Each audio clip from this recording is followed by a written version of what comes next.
Serge Tisseron, merci d'avoir bien voulu accepter d'intervenir au Forum annuel de la vie connectée de l'Axel.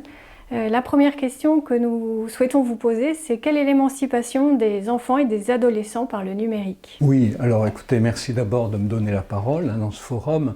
Effectivement, le numérique a bouleversé la vie de tout le monde, mais en particulier des enfants qui grandissent aujourd'hui en utilisant ces outils. Et il y a 4 grands bouleversements qui ont des conséquences très positives, problématiques mais très positives d'abord. D'abord, une relation différente au savoir, c'est le modèle Wikipédia, construction collaborative. Le savoir n'est plus seulement transmis verticalement, il diffuse horizontalement.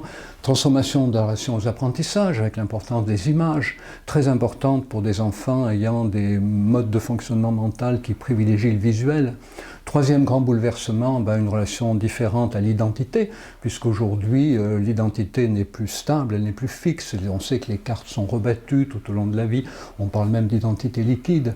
Et puis quatrième grand bouleversement, dans la relation à la sociabilité, puisqu'on sait aujourd'hui que les relations sociales ne se construisent plus par proximité physique, mais par centre d'intérêt partagé, notamment sur Internet. Alors tout ça est très positif évidemment, mais le problème c'est que les plateformes d'accès à Internet ont un modèle économique basé sur le nombre de clics et sur la capture de nos données personnelles. Et pour accroître leurs profits, ces plateformes aujourd'hui utilisent des stratégies qui ont pour conséquence d'abord d'empêcher la construction collaborative des savoirs. Chacun peut interagir, mais il n'y a pas de construction collective. Puis deuxième conséquence problématique, d'enfermer chacun dans une identité supposée. Ce qu'on répond en premier permet à la plateforme de créer une identité virtuelle et ensuite on est piégé dedans.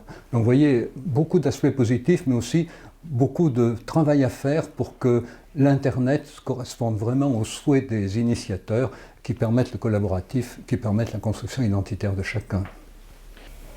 Et alors, quel est l'impact du numérique sur le tempérament des ados? Y a-t-il un impact important pour leur croissance? Traditionnellement, avant l'invention des technologies numériques, les adolescents devaient gérer le fameux problème, le fameux conflit entre l'obéissance et la transgression de l'interdit. Il faut se rappeler quand même une époque pas si lointaine où il y avait encore des punitions physiques, des violences dans la famille. Bon, aujourd'hui, les enfants ont beaucoup moins à craindre les punitions de leurs parents, encore moins les punitions physiques. En revanche, ils sont confrontés à un nouveau problème avec l'Internet, c'est le désir de s'intégrer dans leur groupe de pairs, un pays ARS, et l'angoisse de ne pas y parvenir. Et voyez, on peut dire qu'à l'ancien conflit psychique qui tournait autour du désir et de l'interdit, il y a maintenant chez les enfants, les ados, un nouveau conflit psychique entre se faire reconnaître par ses pairs et en même temps affirmer son originalité. Alors si on formule les choses en termes psychologiques, on peut dire que c'est un conflit entre le désir d'intimité, garder des choses pour soi, puis le désir d'extimité, puisque j'ai proposé ce mot pour rendre compte du désir qui nous anime chacun, de partager des aspects de nos activités, de nos pensées, jusque-là garder secret, avec le désir, bien sûr, d'en recevoir une confirmation, donc prime narcissique, et puis le désir d'élargir notre réseau social.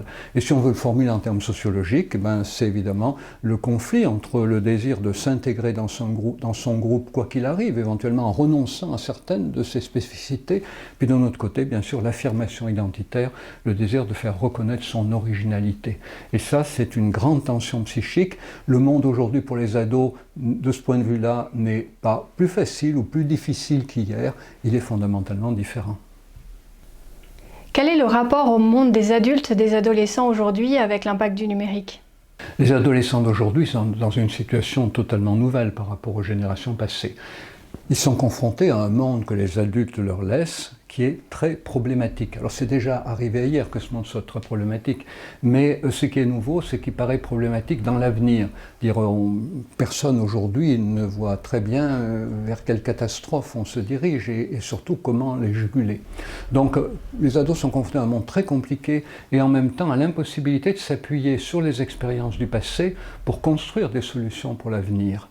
Donc une tension psychique qui leur donne l'impression qu'ils ont tout à inventer, qu'ils ont tout à innover. Alors d'un côté c'est très excitant, mais d'un autre côté c'est très angoissant, toujours cette difficulté, et on parle beaucoup de résilience, c'est pour cette raison-là, c'est justement pour pouvoir faire face à des situations inédites, imprévues, avec des moyens également inédits et imprévus qu'il faut inventer.